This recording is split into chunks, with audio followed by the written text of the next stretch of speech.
enchanté, je m'appelle Sylvain, et du coup vous me voyez à l'écran, moi je me vois peu, enfin je me vois là-bas. J'étais ce petit jeune homme il n'y a pas très longtemps, enfin si, il y a un petit moment quand même maintenant. Et jusque-là, j'avais pas encore raté grand-chose dans ma vie. Si, le permis moto une fois, parce que sur le plateau, j'ai pas su faire ce qu'il fallait. Permis voiture aussi, je me suis pas arrêté à un stop. Mais à part ça, j'avais fait un parcours scolaire plutôt cool, prépa, et rentré à l'EM Lyon. Ce qui en plus du mauvais de Marseille fait quand même deux points négatifs, je me doute bien face à vous. Mais j'étais très content, je suis banlieusard parisien là-bas, je déteste Paris, j'adore Lyon depuis que j'y suis. Et donc j'arrive dans cette ville pour l'école. J'ai fait pas mal de petits boulots étudiants jusque-là, pas mal appris, je bossais beaucoup dans la cuisine, j'adore faire à manger, donc je fais absolument goûter tes fondants. Et en première année d'école de commerce, on doit, parce que j'ai aussi fait une école de commerce, putain, ça fait trois faiblesses dans le discours, mais c'est le début, après ça va aller mieux. On doit tous faire un projet virtuel de création d'entreprise. Et comme je vous ai dit, je faisais de la moto, je me suis dit, on va faire des bijoux pour cheveux. Il y a un lien, quelque part, lointain, parce qu'en fait, sur les blousons de moto, il y a du scratch, du velcro, et je me suis rendu compte que le velcro tenait vachement bien dans mes cheveux un peu crépus. Et je me dis, est-ce qu'on ne pourrait pas mettre des bijoux sur le scratch et mettre les bijoux dans les cheveux avec le scratch? Ouais. Et j'ai quand même fini dans les 12 meilleurs projets de l'école. En plus, comme j'avais 20 ans, j'étais super créatif, le nom de ma boîte, c'est Lucifer. Et donc, je faisais des bijoux pour cheveux. On était un groupe de 5, 3 filles, 2 garçons. Les 3 filles n'ont pas voulu suivre, bizarrement. Et c'est les 2 mecs qui ont démarré, dont moi. Mais en fait, il y a aussi une autre raison pour laquelle je me suis lancé là-dessus. Ça a quand même duré 6 ans, donc je vais vous raconter le parcours.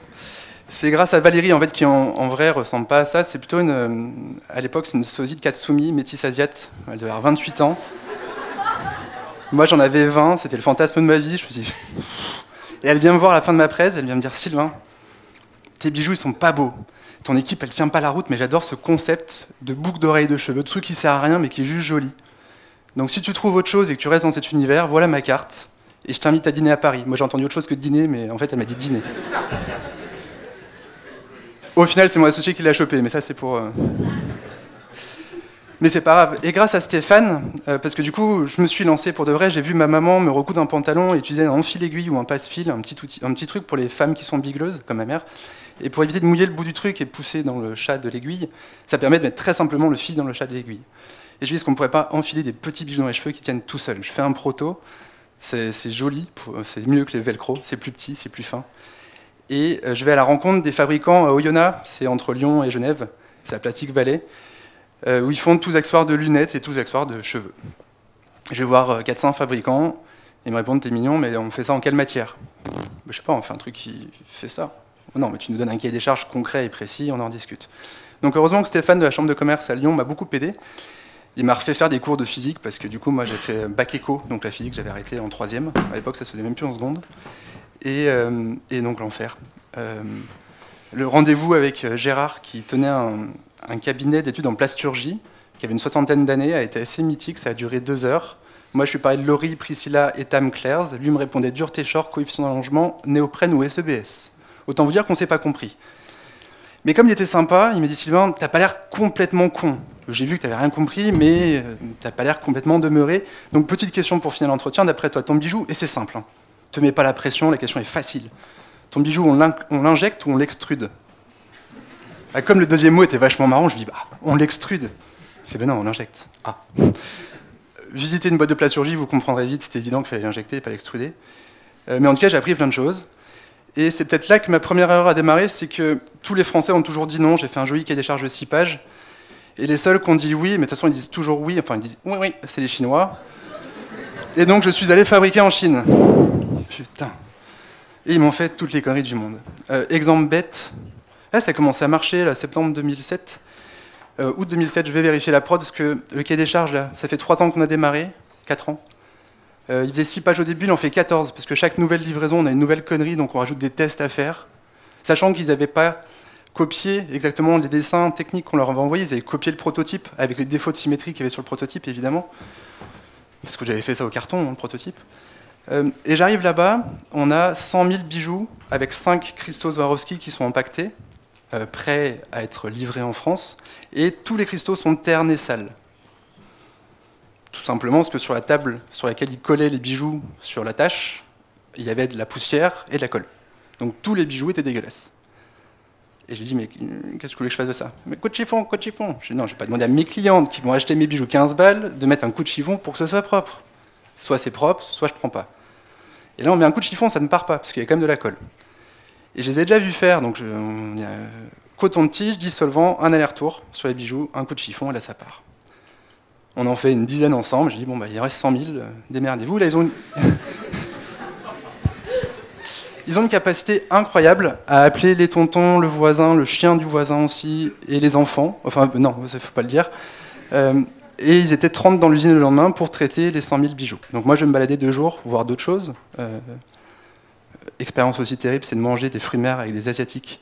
En Chine, ils mangent pas au restaurant dans une salle avec tout le monde, ils ont des petits box. Et le crabe, ça c'est un truc qui me reste en tête, ça se mange pas avec des couteaux, fourchettes, des ustensiles comme nous, ça se mange avec des baguettes, hein, comme en Chine. Donc vous mettez la pince dans la bouche, vous mastiquez et vous crachez les morceaux de pince par terre. C'était l'enfer. Enfin, c'était pas le sujet. Je reviens 2 jours après, j'avais mangé plein de fruits mer, c'était trop bon, j'étais pas malade en plus, que c'était vraiment trop bon. Et ils ont fait les 100 000 bijoux. Je teste un bijou, tout va bien. Je rentre en France, je dis à mes collègues, vous allez voir, on va cartonner au prochain mondial de la coiffure de la beauté, qui est dans 15 jours. On a des bijoux incroyables, la collection est top. Ça y est, ça décolle. On reçoit les bijoux une semaine après. Moi, j'étais sur la route pour aller à Bourgoin, pour aller voir un client. Mon commercial Christophe, qui était un peu stressé, parce qu'on avait déjà eu pas mal de soucis de prod, les reçoit, il me dit, non, je peux tester. Je dis, oh, t'inquiète, j'ai testé 12 fois là-bas, tu peux y aller. Il prend un premier bijou et paf, le cristal pète. Je vois, putain. T'as tombé sur le pourcent de défectueux qu'on peut avoir, prends le deuxième. Prends le deuxième, paf, il pète. Je fais, oh, wow. Fais-moi un petit test, je fais mon rendez-vous, me stresse pas, et à la fin de rendez-vous, on fait un point. Fin de rendez-vous, je le rappelle, il me fait j'ai une bonne et une mauvaise nouvelle. Je fais waouh. La mauvaise, c'est quoi? 100% des paquets sont défectueux. Ah, du coup, il y a une bonne quand même. Il fait oui, 25% des strass restent collés.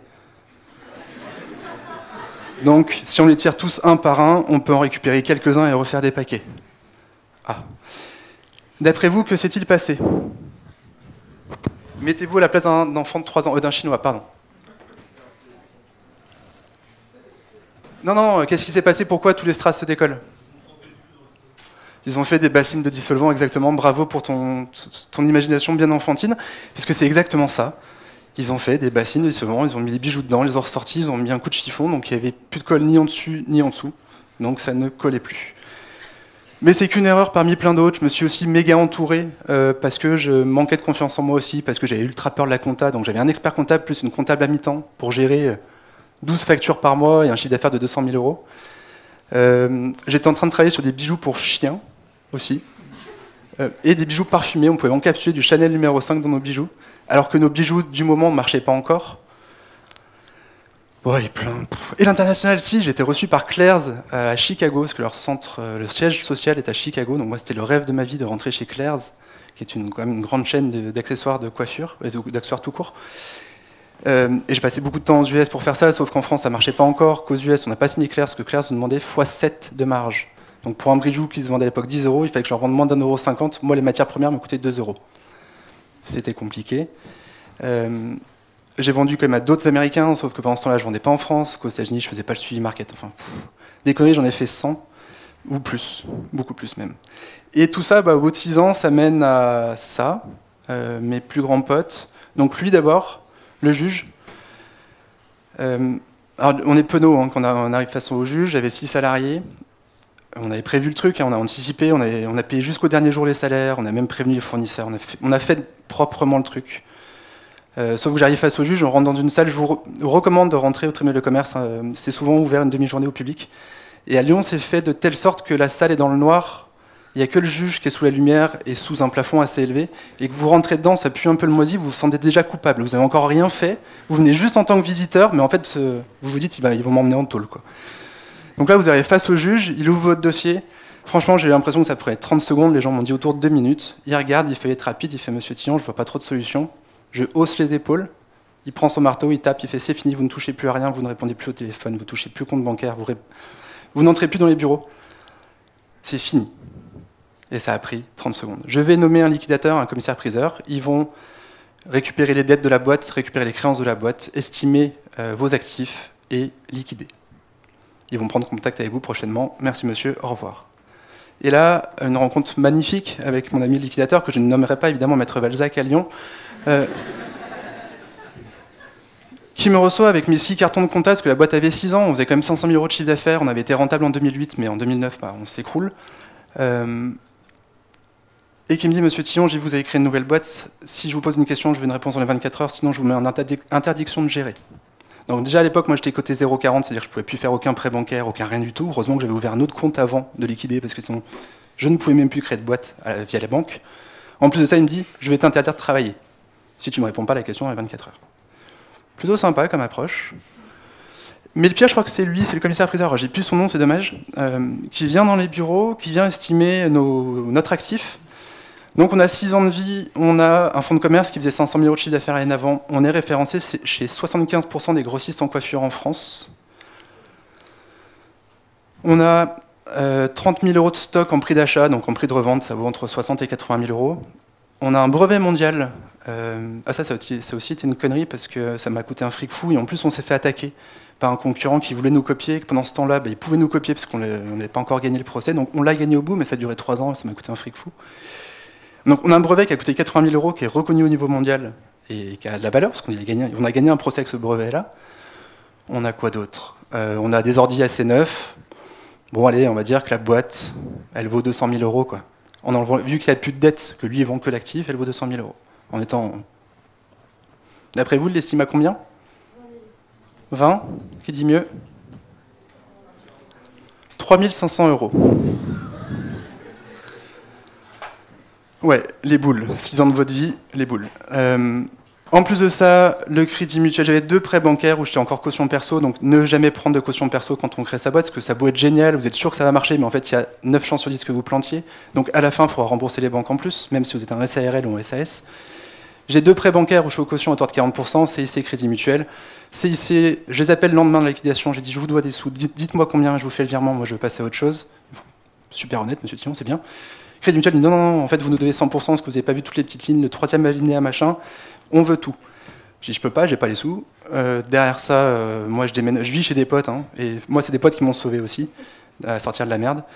Et 1 an après, je me prends un procès pour délit de fuite devant obligation de caution. En plus, du coup, je vais me défendre tout seul parce que j'ai trouvé les avocats très nuls jusque-là. Donc je me prends un 2e procès pour diffamation parce que j'avais osé attaquer l'avocate adverse. On en parlera après si vous voulez.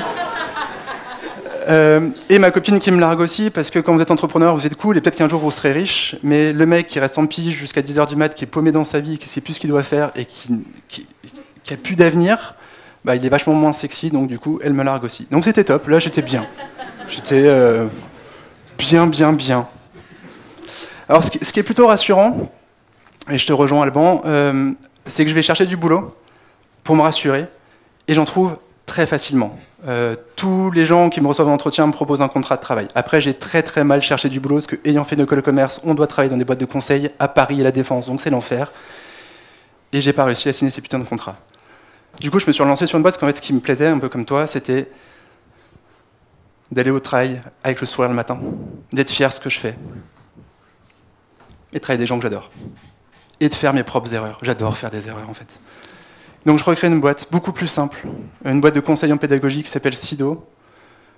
Je crée une boîte, je fais 2 pages de business plan avec juste je veux me payer 1 500 € par mois parce que j'ai des dettes et je veux manger à la fin du mois. Et comment je fais pour me payer 1 500 balles par mois avec un petit bureau, un collègue qui se paye pareil et 2-3 charges. Donc il fallait qu'on facture 6 000 € de chiffre d'affaires par mois. Voilà le calcul simple. Et en plus je voulais faire 6% de résultat net pour montrer à ma banquière que je suis capable de gagner de l'argent. Mais en mode agence, donc je suis prof, je fais un cours sur mon échec.